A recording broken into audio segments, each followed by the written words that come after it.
livro de Hebreus, capítulo 11, versículo 1. Diz assim: ora, a fé é o firme fundamento das coisas que se esperam e é a prova das coisas que não veem. Vou repetir. Ora, a fé é o firme fundamento das coisas que se esperam e a prova das coisas que se não veem. Irmãos, a palavra do Senhor nesta noite, a qual nós lemos, nos fala sobre a fé. A fé é o firme fundamento, ou seja, a fé é a certeza que temos, que estamos estruturados, que estamos edificados na rocha que é Cristo. A fé, ela nos dá certeza de que o Senhor Jesus, Ele é o nosso Salvador. A fé nos dá certeza que estamos no caminho certo. A fé nos dá certeza que estamos no rumo certo. A fé nos dá certeza que Jesus Cristo está conosco. A fé, ela nos dá certeza que nós estamos fundamentados na rocha que é Jesus. E diz aqui, a fé é o firme fundamento, é a certeza edificada, estruturada das coisas que se esperam. A fé, ela é a nossa certeza, a nossa estrutura daquilo que nós esperamos. O que é que nós esperamos? Um dia morar no céu com o nosso Senhor Jesus, passar a eternidade com o nosso Senhor e Salvador Jesus Cristo. E ela é a prova das coisas que não se veem. Ela é a prova que temos, a certeza que temos daquilo que existe e não vemos. Ou seja, nós não vemos o céu, aleluia, mas nós sabemos que ele existe pela nossa fé em Jesus Cristo. Nós não vemos o inferno, mas nós sabemos que ele existe pela palavra de Deus. Oh, glória a Deus! E ele nos dá certeza de coisas que existem, mas não vemos. E nós temos a prova, mesmo não vendo, nós temos a prova que o céu existe. Mesmo não vendo, nós temos a prova que o inferno existe. Mesmo não vendo, nós temos a prova que o céu é para aqueles que entregaram a vida para Jesus. Mesmo não vendo, nós temos a certeza que o inferno foi criado para os demônios, Satanás e todos aqueles que rejeitaram a palavra de Deus. E que prova é essa que nós temos? Está em nossas mãos a Bíblia Sagrada. Aleluia. A Bíblia Sagrada nos dá esta certeza. Aleluia. Por isso hoje o tema desta mensagem ou desse mini estudo é 4 convicções que temos que ter. 4 convicções que temos que ter. E o que é convicção? É uma crença absoluta, é uma certeza absoluta sobre fundamento, sobre provas.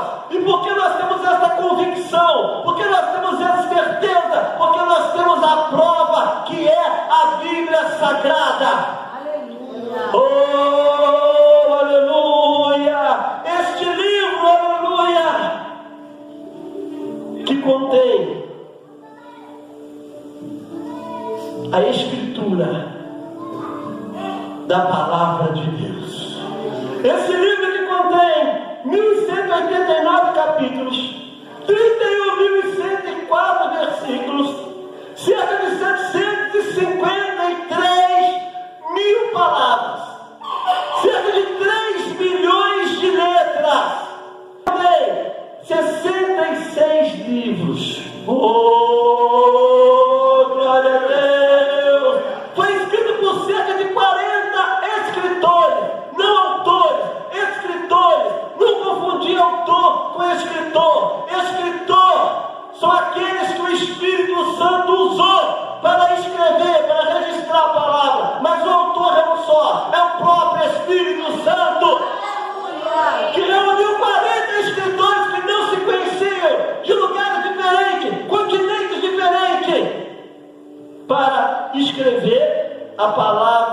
Deus, para registrar a palavra de Deus que se encontra em perfeita harmonia. Aleluia! E hoje nós vamos falar sobre 4 convicções que temos que ter. A primeira convicção que o crente tem que ter é sobre a volta de Cristo, sobre o arrebatamento, a certeza de que Jesus vai voltar, vai arrebatar a sua igreja.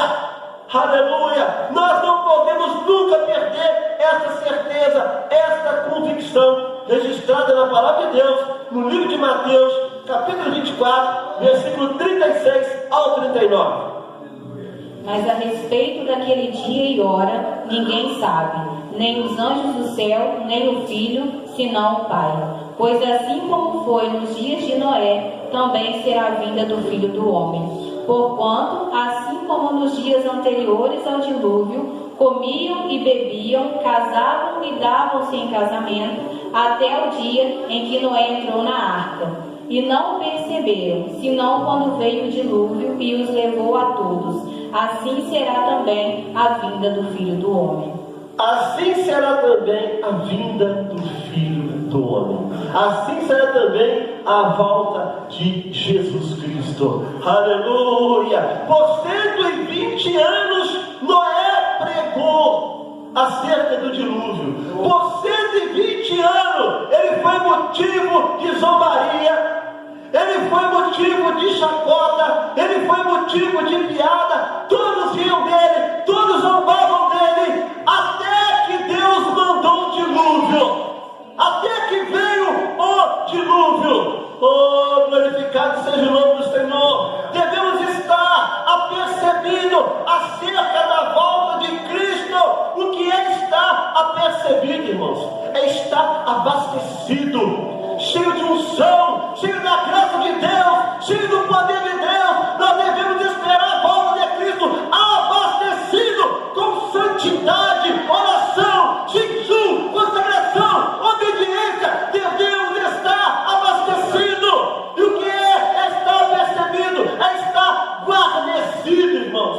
É estar protegido. Aleluia, não só protegido, mas como também proteger. E o que é que temos que proteger? A palavra de Deus dentro de nós. A palavra do Senhor não pode sair do nosso coração. Como o salmista disse: guardei a tua palavra no meu coração para não pecar contra ti. Devemos proteger a palavra de Deus dentro de nós. Aleluia. E o que é mais estar percebido? É estar munido, irmão. Nós temos que estar munidos, nós temos que estar cheios de munição para combater o inimigo. Diz a palavra de Deus que a nossa luta não é contra a carne e nem sangue, é contra as potestades do mal. A nossa luta não é contra os seres humanos, são contra os demônios. Aleluia! Devemos estar munidos. E como temos que estar munidos? Qual é a munição que temos que usar? A nossa fé em Jesus Cristo, a certeza de que Ele nos guarda, a certeza de que Ele nos protege. E o que é mais estar apercebido? É estar provido. Aleluia! Nós temos que estar com provisão, como as 10 virgens. Aleluia! Tinha 10 virgens, 5 loucas e 5 prudentes. 5 não tinha provisão de azeite, mas 5 tinha provisão de azeite. Então nós temos que ser como as 5 prudentes, as 5 que tinha provisão, que estava provida do azeite. Aleluia! Nós temos que estar providos, irmãos, para os dias difíceis. Nós temos que estar providos com a graça de Deus, com a misericórdia de Deus, com o poder de Deus, com uma vida de oração, porque os dias difíceis sempre vêm. Mas se estamos providos, nós vencemos em nome de Jesus. E o que é mais estar percebido? É estar atento, irmãos. Estar atento, porque não sabemos o dia e nem a hora. A qualquer momento pode soar a trombeta e Jesus pode surgir nos céus e buscar a tua igreja. Diz a palavra de Deus que temos que estar atentos, porque não sabemos o dia e nem a hora. Jesus na forma humana, ele diz que nem ele sabia. Jesus na sua forma humana, ele diz que nem os anjos sabiam que só o Pai sabia, mas agora ele já sabe, porque após ele se acendeu ao céu, todo o poder foi lhe dado no céu e na terra. Oh, aleluia! E o que é estar percebido, irmão? Estamos cautelosos. Temos que estar cauteloso, temos que levar uma vida com muita cautela naquilo que pensamos, aleluia, naquilo que falamos, naquilo que sentimos, nas decisões que tomamos, nas escolhas que fazemos. Temos que ser cautelosos para nada nos separar do amor de Deus, como está escrito em Marcos 10:9. O que Deus uniu, não separa o homem. Deus nos uniu no Espírito Santo, Deus nos uniu na aliança com Cristo. Nada pode nos separar.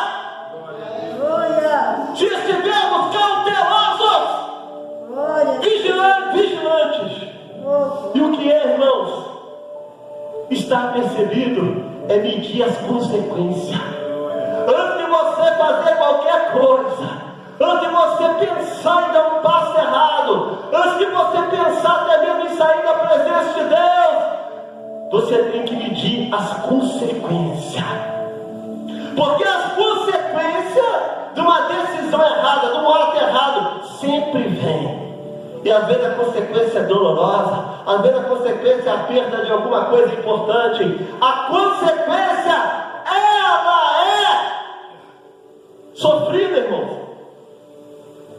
Por isso está escrito: guarda o que tem, para que ninguém roube ou tome a sua coroa. E o que é estar percebido, irmão? Estar vigilante. Temos que levar uma vida de vigilância, irmão. Uma vida de vigilância. A Bíblia fala: vigiai e orai. A vigilância vem na frente da oração. Devemos vigiar e orar. Vigia com quem você anda. Vigia com aquilo que você fala. Vigia com quem você convive. Vigia, para não perder a bênção, para não perder a vitória. Aleluia. Então essa é a primeira convicção que temos que ter sobre a volta de Cristo, o arrebatamento da igreja. A segunda convicção que temos que ter: que Jesus Cristo é Senhor e Salvador. E essa convicção que temos que ter, ela está em Romanos, capítulo 10, versículo 9 ao 13. Amém, Jesus. Se você declarar com sua boca que Jesus é o Senhor e crer em seu coração que Deus o ressuscitou dos mortos, será salvo. Pois é crendo de coração que você é declarado justo, e é declarado com a boca que você é salvo. Como dizem as Escrituras: quem confiar nele jamais será envergonhado. Nesse sentido, não há diferença entre judeus e gentios, uma vez que ambos têm o mesmo Senhor, que abençoa generosamente todos que invocam, pois todo aquele que invocar o nome do Senhor será salvo. Olha, irmãos, esta consciência que temos que ter de que Jesus Cristo é Senhor e Salvador. Aleluia! Porque muitos só tem Jesus como Salvador, mas não tem como Senhor. E a Bíblia ensina, a partir do que foi lido aí, de que Ele é Senhor e Salvador. Aleluia! A partir do momento que você confessa Jesus Cristo como seu Senhor, Glória. aí Ele passa a ser o seu Salvador. Aleluia! Porque muitos estão vivendo uma graça sem responsabilidade. Estamos no tempo da graça, aí acha que pode tudo. Estamos no tempo da graça, aí leva uma vida de que tudo pode. Estamos no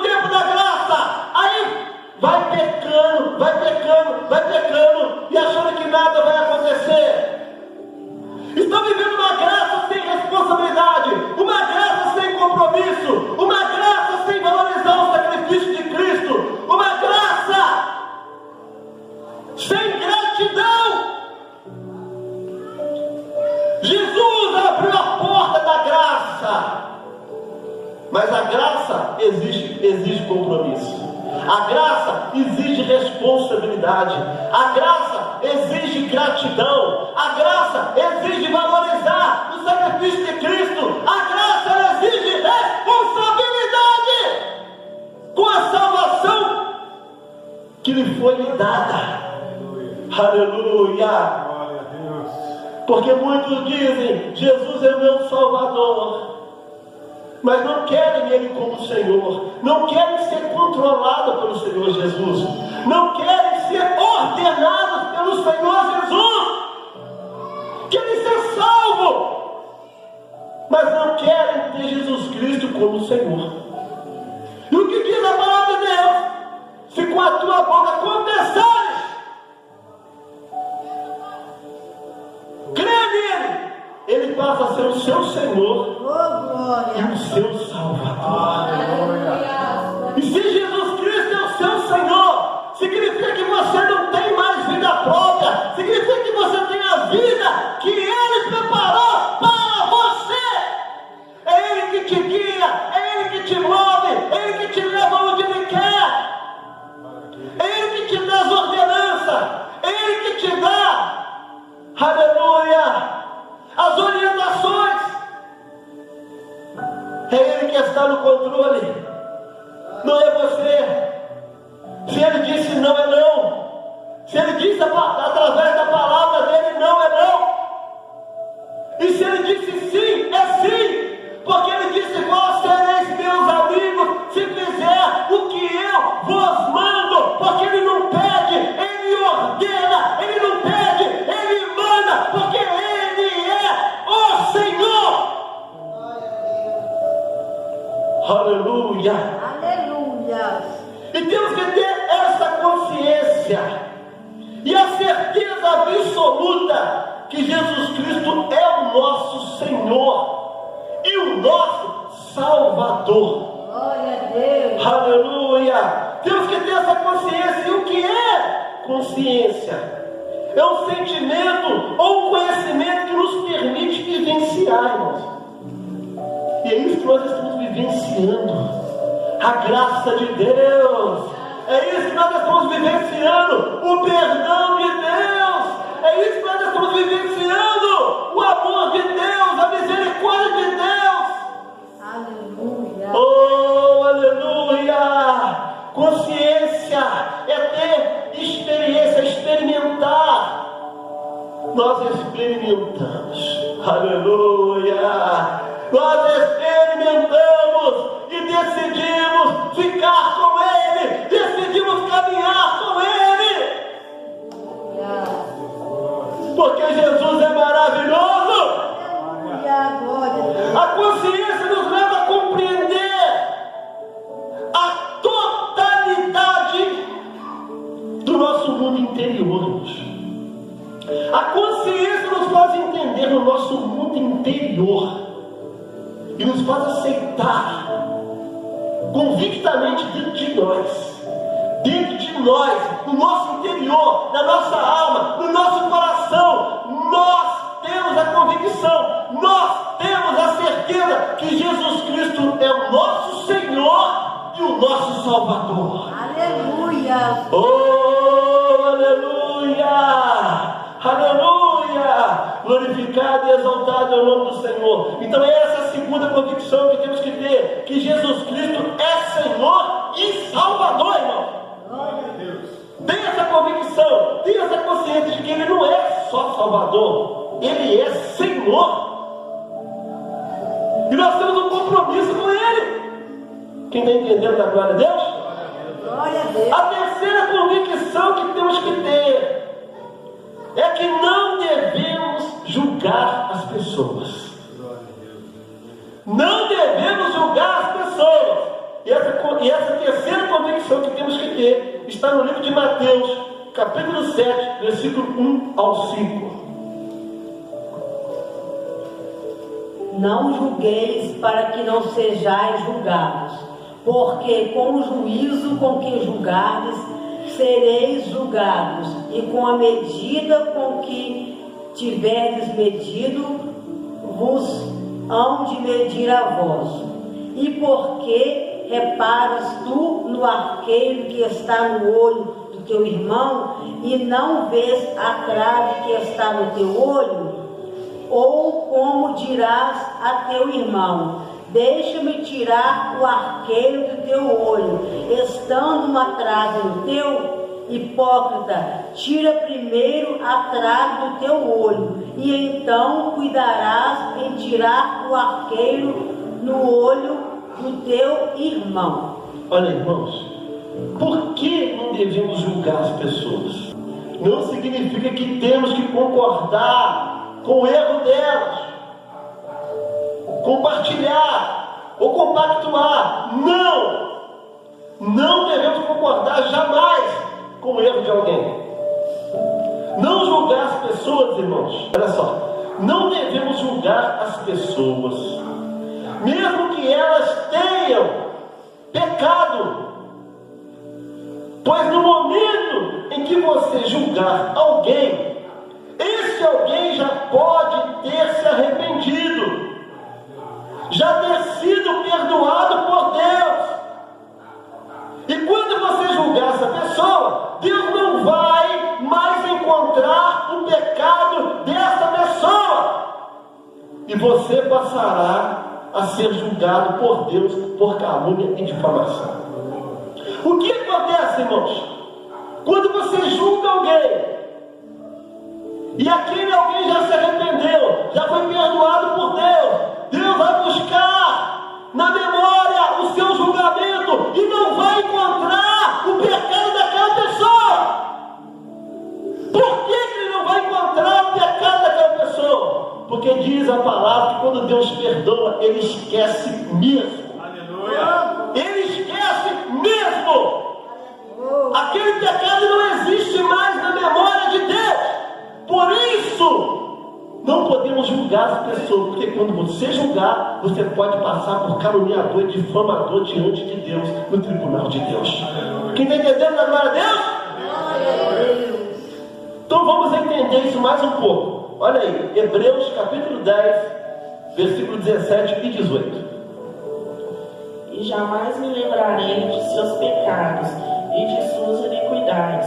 Ora, onde há remissão destes, não há mais obração pelo pecado.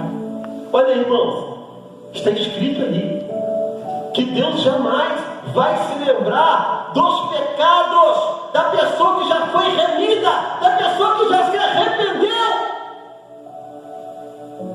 Porque por isso Jesus veio, irmãos. Se sacrificou por nós para nos remir quando nos arrependemos. E quando a pessoa peca e se arrepende, aquele pecado é apagado da memória de Deus. Deus apaga aquele pecado e não se lembra mais daquilo. Aí quando você vai julgar alguém, você pode correr esse risco daquele pecado não estar mais na memória de Deus.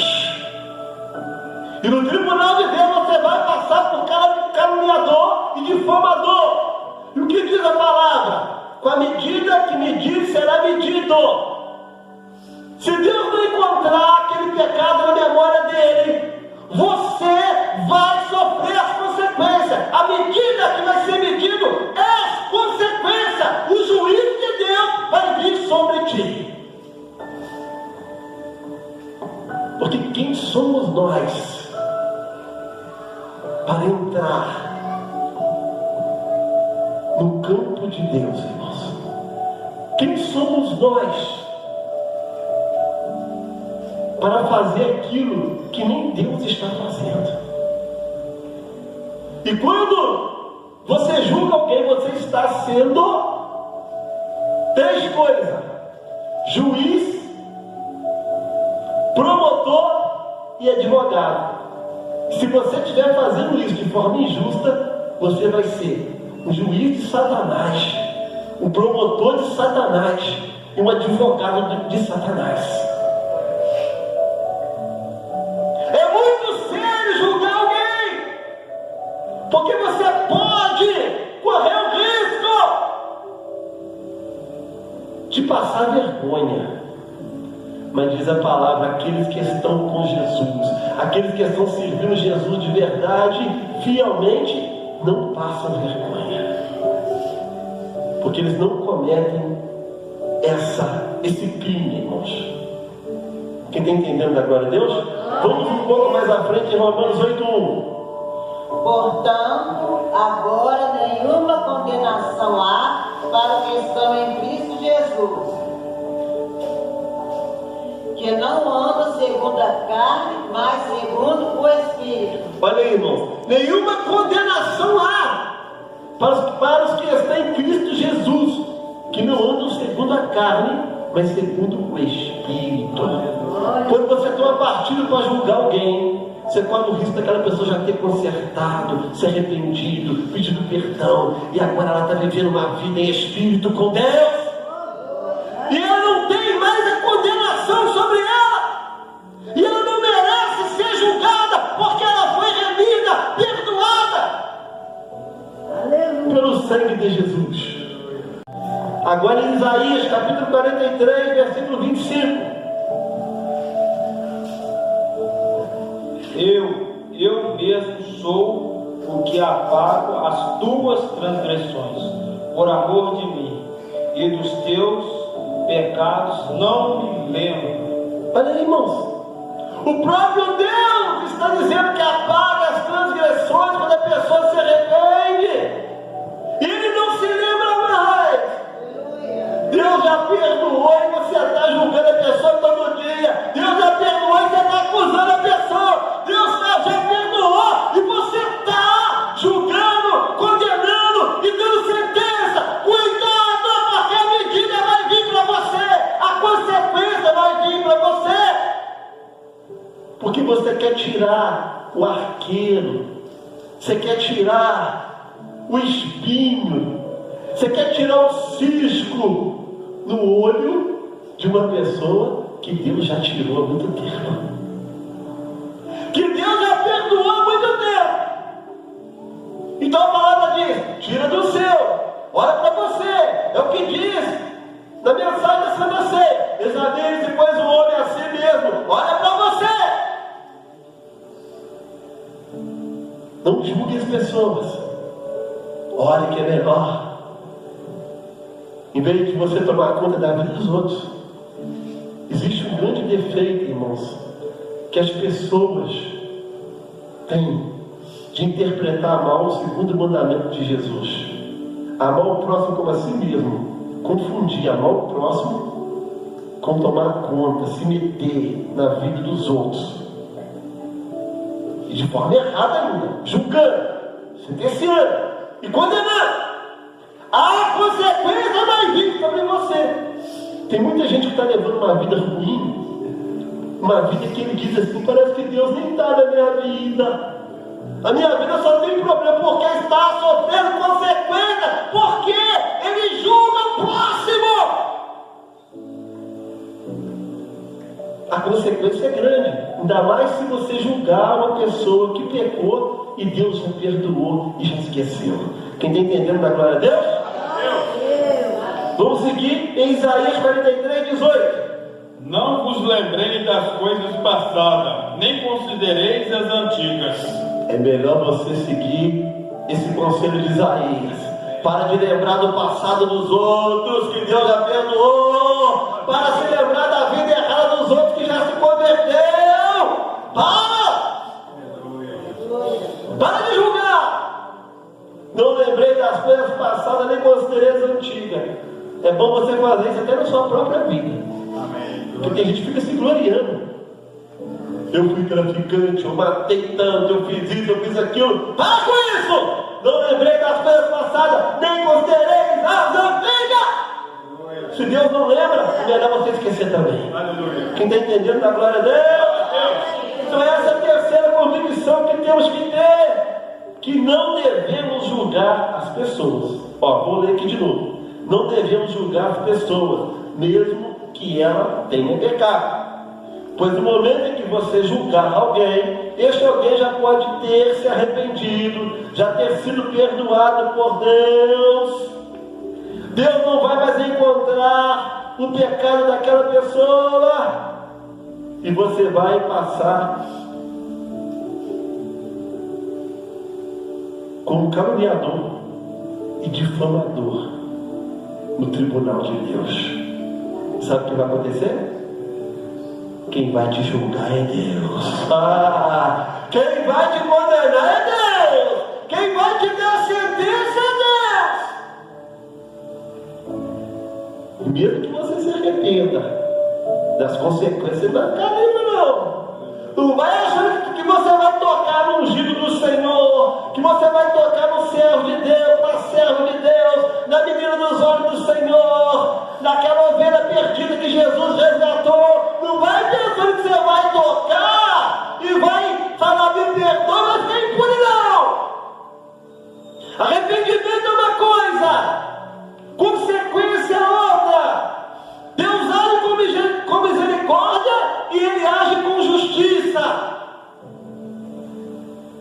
A misericórdia de Deus é perdoar.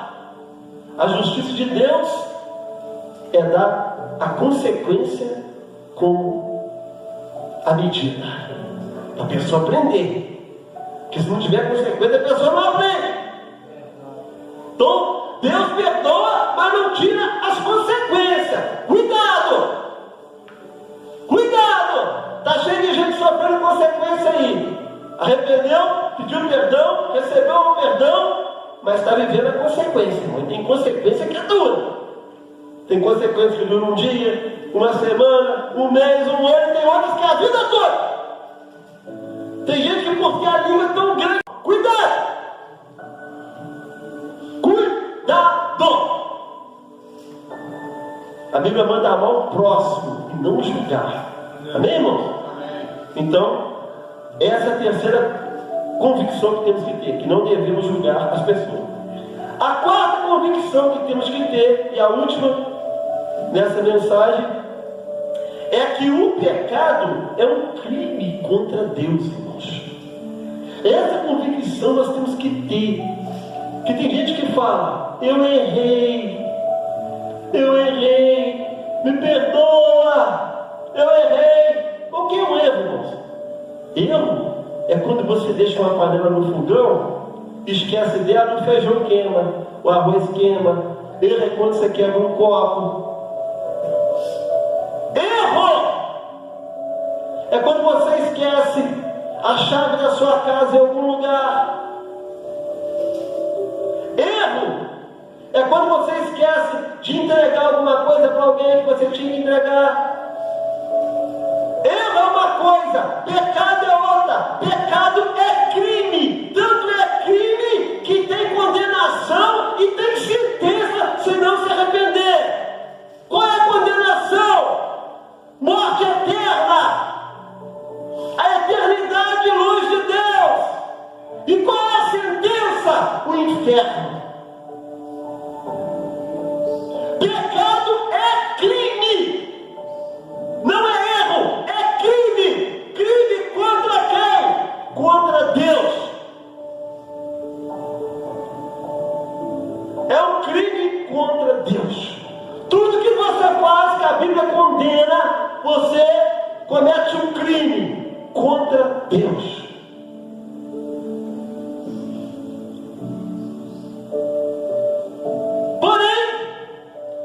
Se você se arrepender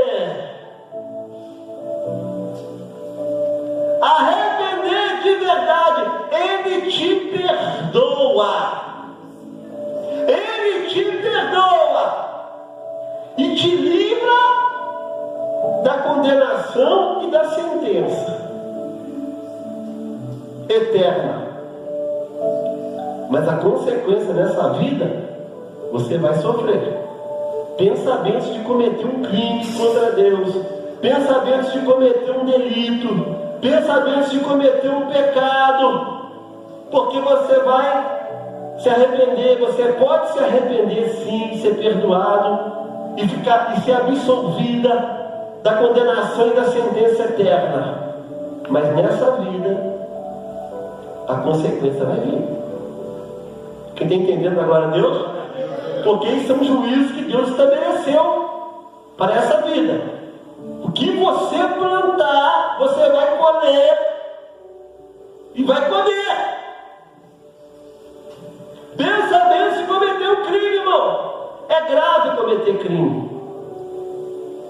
Erro é uma coisa, pecado é outra. Quem está entendendo agora, Deus? Diga bem alto: erro é uma coisa, pecado é outra. Então, essa convicção que temos que ter, que o pecado é um crime contra Deus.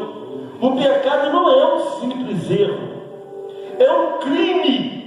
Por isso tem julgamento, condenação e sentença. Deus manda ficar longe do pecado. Vamos ver isso, irmão. Essa terceira convicção que temos que ter no livro de 1 João, capítulo 2, versículo 15. Não amei o mundo, nem o que há no mundo. Se alguém amar o mundo, o amor do Pai não está nele. Olha aí, irmãos.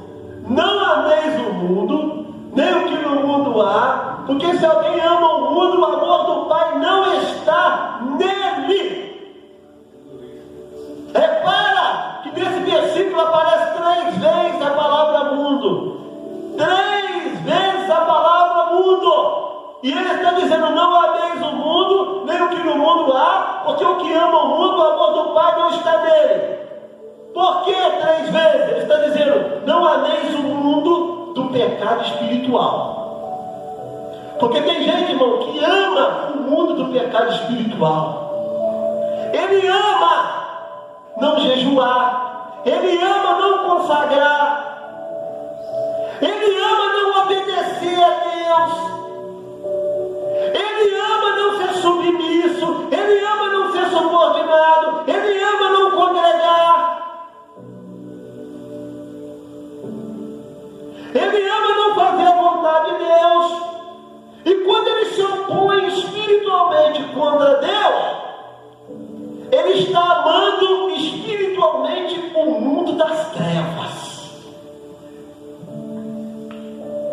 Tudo que você substitui, que tira você do mundo espiritual da luz, do mundo espiritual de Cristo, te coloca no mundo espiritual das trevas, no mundo espiritual de Satanás.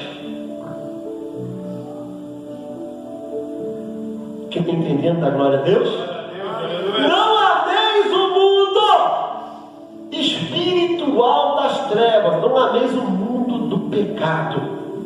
2, não ameis o mundo do pecado mental. Tem gente que ama o pecado na sua mente. Ele pensa em pecado o dia inteiro. Ele pensa nas coisas erradas o dia inteiro. Ele pensa naquilo que não agrada a Deus o dia inteiro. Ele ama pensar nisso. Quando você não pensa nas coisas de Deus, você está pensando nas coisas do diabo. Quando você não pensa em agradar a Deus, você está pensando em agradar o diabo.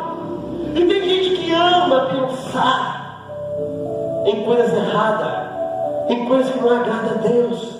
Ele gosta que a mente dele viaja, trabalha naquilo que não agrada a Deus.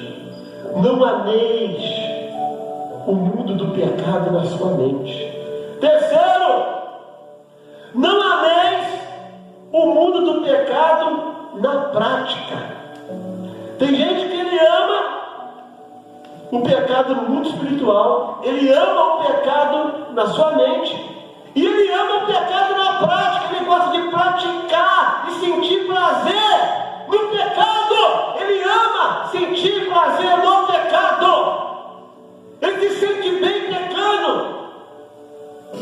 Tem gente que nem se arrepende mais. Essa é a relação com o Espírito Santo. Quando a pessoa perde a vontade de se arrepender, ele decide ficar naquela vida mesmo, decide praticar os erros. Tem gente que gosta de praticar o adultério, gosta de praticar pornografia, gosta de praticar masturbação, gosta de praticar cobiça. Ele gosta de praticar. Mas a palavra de Deus está escrito: não ameis o mundo, nem o que no mundo há, porque aquele que ama o mundo, o amor do Pai não está nele.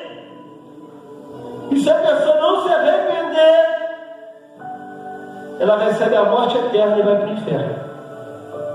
Não ameis o pecado. Quem está entendendo a glória a Deus?